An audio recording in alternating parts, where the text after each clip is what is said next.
Clip number 437۔ اس clip میں آپ سورہ توبہ کی آیت نمبر 38 سے 39 تک کی تلاوت، ترجمہ، تفسیر قرآن صراط الجنان سماعت فرمائیں گے۔ بسم اللہ الرحمن الرحیم۔ ترجمہ، اللہ کے نام سے شروع جو نہایت مہربان رحمت والا ہے۔ یا ایہا الذین آمنوا ما لکم اذا قیل لکم انفروا فی سبیل اللہ اثاقلتم الی الارض ارضیتم بالحیاة الدنیا من الآخرہ فما متاع الحیاة الدنیا فی الآخرة الا قلیل۔ ترجمہ، اے ایمان والو، تمہیں کیا ہوا جب تم سے کہا جائے کہ اللہ کی راہ میں نکلو تو زمین کے ساتھ لگ جاتے ہو؟ کیا تم آخرت کے بجائے دنیا کی زندگی پر راضی ہو گئے؟ تو آخرت کے مقابلے میں دنیا کی زندگی کا ساز و سامان بہت ہی تھوڑا ہے۔ یا ایھا الذین آمنوا ما لکم، اے ایمان والو، تمہیں کیا ہوا؟ شان نزول، یہ آیت غزوہ تبوک کی ترغیب میں نازل ہوئی۔ غزوہ تبوک کا واقعہ، تبوک ملک شام کے اطراف میں مدینہ طیبہ سے کافی فاصلے پر ایک مقام ہے۔ اس دور میں تبوک کی طرف جانے والا جو راستہ تعمیر کیا گیا ہے، جدید حساب کی روح سے اس کا فاصلہ 900 کلومیٹر کے قریب ہے۔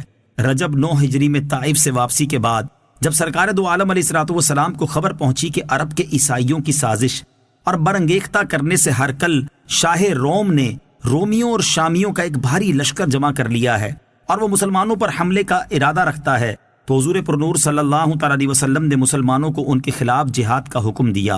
یہ زمانہ نہایت تنگی، قحط سالی اور گرمی کی شدت کا تھا، یہاں تک کہ دو آدمی ایک ایک کھجور پر گزارا کرتے تھے۔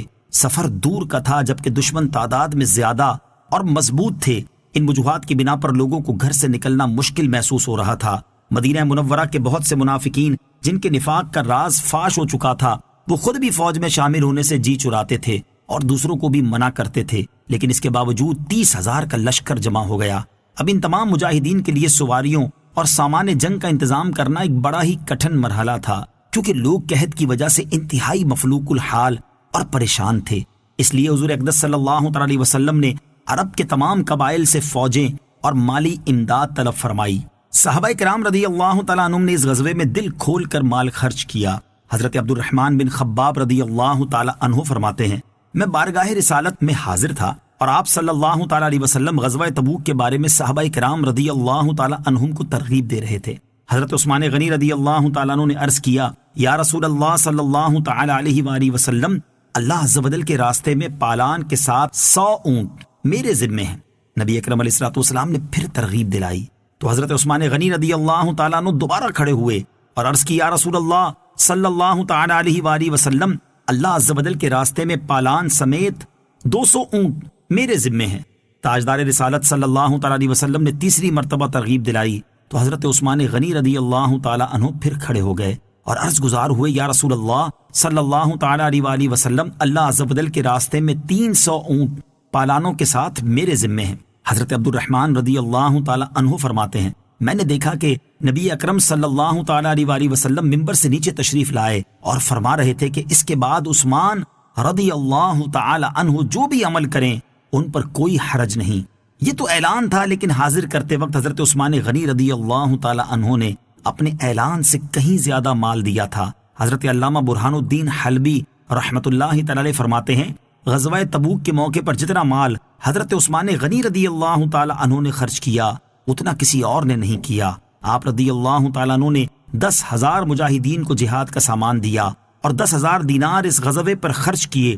ساز و سامان کے ساتھ 900 اونٹ اور 100 گھوڑے اس کے علاوہ ہیں۔ حضرت عمر بن خطاب رضی اللہ تعالیٰ عنہ فرماتے ہیں، رسول اکرم صلی اللہ تعالیٰ علیہ وسلم نے ہمیں صدقہ کرنے کا حکم فرمایا۔ اتفاق سے اس وقت میرے پاس مال تھا۔ میں نے کہا اگر میں صدیق اکبر رضی اللہ تعالیٰ عنہ سے کسی دن سبقت لے سکتا ہوں تو آج لے جاؤں گا۔ فرماتے ہیں پھر میں نصف مال لے کر حاضر ہوا۔ رسول اللہ صلی اللہ تعالیٰ علیہ وسلم نے فرمایا اپنے گھر والوں کے لیے کیا چھوڑا ہے؟ میں نے عرض کی اس کے برابر اتنے ہیں۔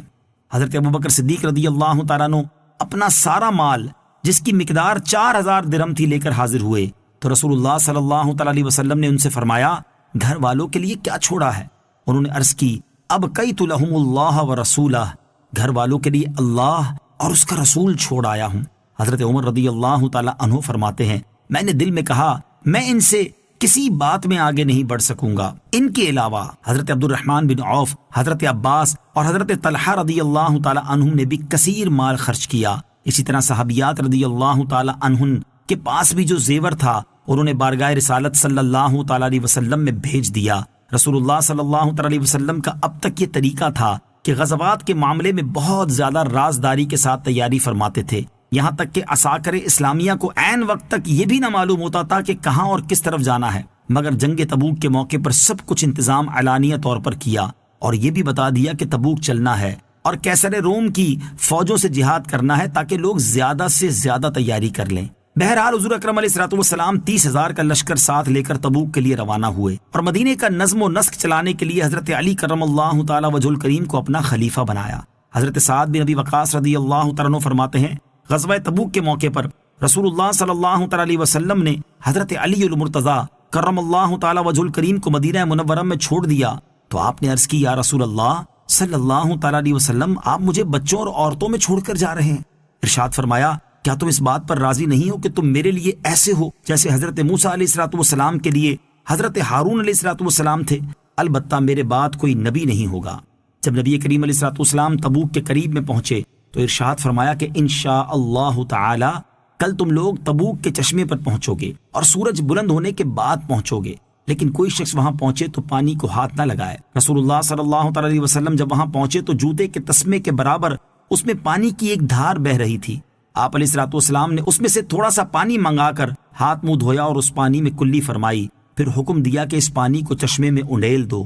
لوگوں نے جب اس پانی کو چشمے میں ڈالا تو چشمے سے زوردار پانی کی موٹی دھار بہنے لگی اور 30,000 کا لشکر اور تمام جانور اس چشمے کے پانی سے سیراب ہو گئے۔ سرکار دو جہاں صلی اللہ تعالی علیہ وسلم نے کافی عرصے یہاں قیام فرمایا۔ ہر کل اپنے دل میں آپ علیہ الصلوۃ والسلام کو سچا نبی جانتا تھا، اس لیے اسے خوف ہوا اور اس نے آپ علیہ الصلوۃ والسلام سے مقابلہ نہ کیا۔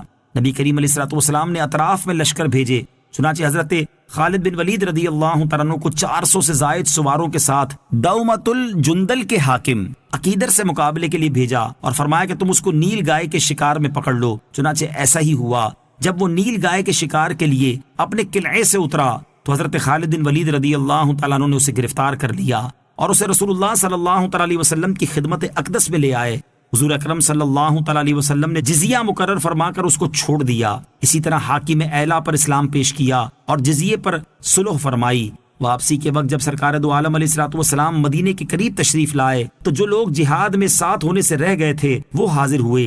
پیارے آقا علیہ الصلوۃ والسلام نے صحابہ کرام سے فرمایا کہ ان میں سے کسی سے کلام نہ کریں اور اپنے پاس نہ بٹھائیں جب تک ہم اجازت نہ دیں۔ تو مسلمانوں نے ان سے اعراض کیا، یہاں تک کہ باپ اور بھائی کی طرف بھی التفات نہ کیا۔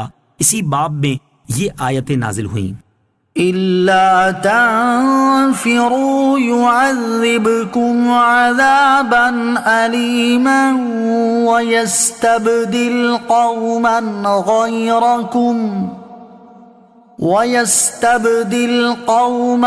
غَيْرَكُمْ وَلَا تَضُرُّوهُ شَيْئًا واللہ علی کل شیء قدیر۔ ترجمہ: اگر تم کوچ نہیں کرو گے تو وہ تمہیں دردناک سزا دے گا اور تمہاری جگہ دوسرے لوگوں کو لے آئے گا اور تم اس کا کچھ نہیں بگاڑ سکو گے، اور اللہ ہر شے پر قادر ہے۔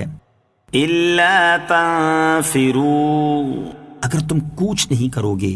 ارشاد فرمایا کہ اے مسلمانوں، اگر تم رسول کریم صلی اللہ تعالی علیہ وسلم کے حکم کے مطابق اللہ عز و جل کی راہ میں کوچ نہیں کرو گے تو اللہ تعالیٰ تمہیں دردناک سزا دے گا اور تمہاری جگہ دوسرے لوگوں کو لے آئے گا جو تم سے بہتر اور فرما بردار ہوں گے۔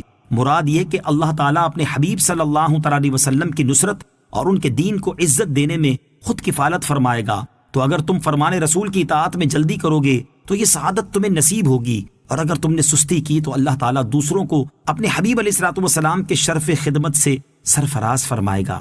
اللہ تعالیٰ کا دین ہمارا محتاج نہیں۔ اس سے یہ بھی واضح ہوا کہ دین کی تبلیغ مسلمانوں کا منصب اور ذمہ داری ہے، اگر کوئی یہ سعادت حاصل کرتا ہے تو یہ اللہ عز و جل کی کرم نوازی ہے، ورنہ اللہ تعالیٰ کا دین ہمارا محتاج نہیں بلکہ ہم اس کے محتاج ہیں۔ نیز اسلام کی اشاعت ہم پر موقوف نہیں، کیونکہ ہم سے پہلے بھی دنیا میں اسلام تھا اور ہمارے